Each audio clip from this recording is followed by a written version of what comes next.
Welcome to this DaVinci Resolve Fusion node breakdown. Today's node is the fog node.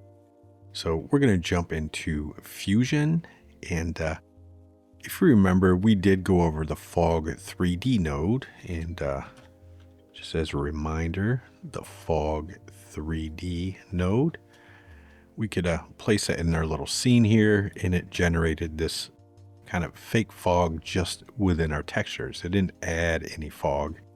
It just changed the shading of our 3D object, so we could change the fog distance and make it more prevalent or less, and it just changed the shaders on our little shapes within our 3D node. And that's it. It didn't do anything physical. It didn't add anything.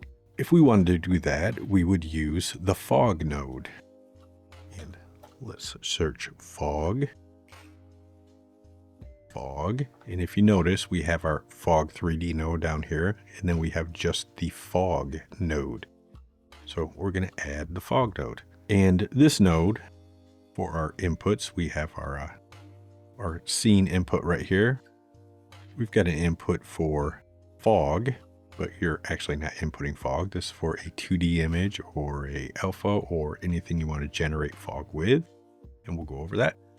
And then this is your mask. Now the fog node requires Z depth information.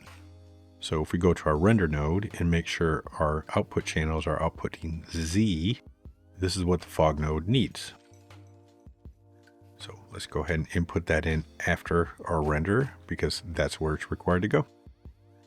If you notice right off the bat, it just generated fog over our entire scene. Now up top on our node itself, we have our near and far plane. So we can change this to tell our little node how close or far away our fog's supposed to be. Additionally, we can click and drag the sample and select an object and make that our near. And for our far plane, click and drag, and we can, once we see, yeah, this is a little finicky, our far plane. And we can come back in here and play with this a little bit to fix it up how we want. So there we go. And then down here we have our Z scale. And this just scales the Z buffer values to the selected amount. So raising the value will cause the distance in the Z channel to expand, and lowering it will cause it to contract. Now down here under our fog color, we can change our actual fog color if we want. We can make it white, make it middle gray. Now, one thing I want to highlight on here is our alpha and our fog opacity. So I'm going to leave this on white for right now. And our fog opacity is exactly that. It's going to change the opacity of our overall fog. And our alpha, if I change our alpha, you notice there's nothing happening. Nothing's going away. But there actually is something happening. So if down here we look at our alpha values on our bottom, if I highlight over here, you notice we have an alpha of 1.0 kind of across the board on everything. And if I lower this all the way down, now we have an alpha of 0 on that fog, and then it goes to 1 as soon as it hits an object. So it is applying alphas, you just can't see it. So in order to see what this is doing, let's go ahead and bring in a media, and just any media. And I'm going to create a background. So let's get a merge, and let's make this our background, our fog, our foreground. And let's pump that into our media out. Yeah, our size is different, but let's go ahead and zoom in so we can see what's happening.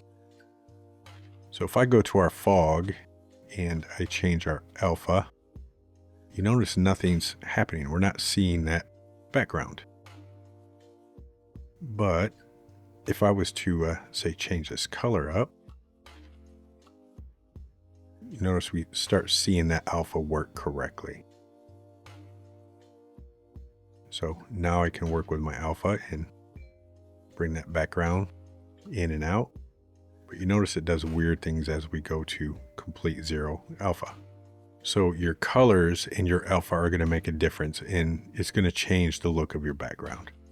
So even if we go and say change this to a blue, you can see it's doing some type of weird alpha multiply on that background when we're using this alpha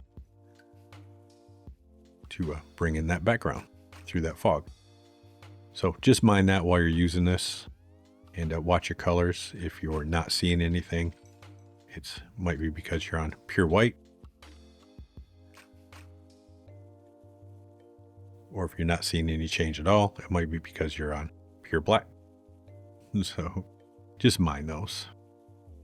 Let's go ahead and set this back to middle gray, and let's get rid of this.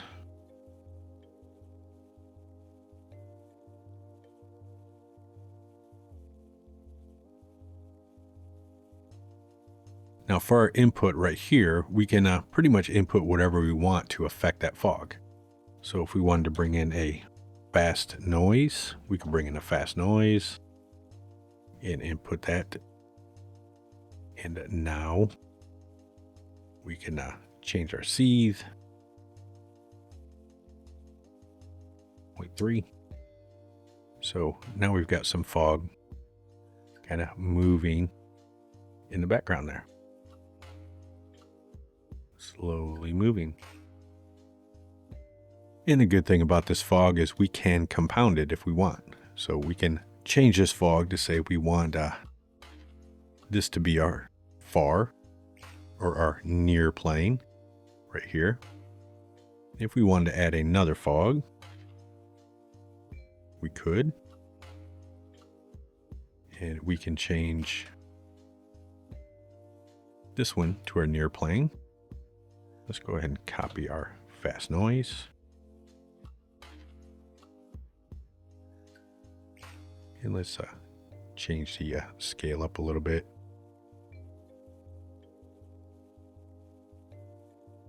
We'll change the contrast and give it a little detail. So now if we look, we've got two different fog systems going two different ways at two different Z depths. So that's one way you can mix it up. And if we want to bring that fog in more, we could change our near plane. Whoa.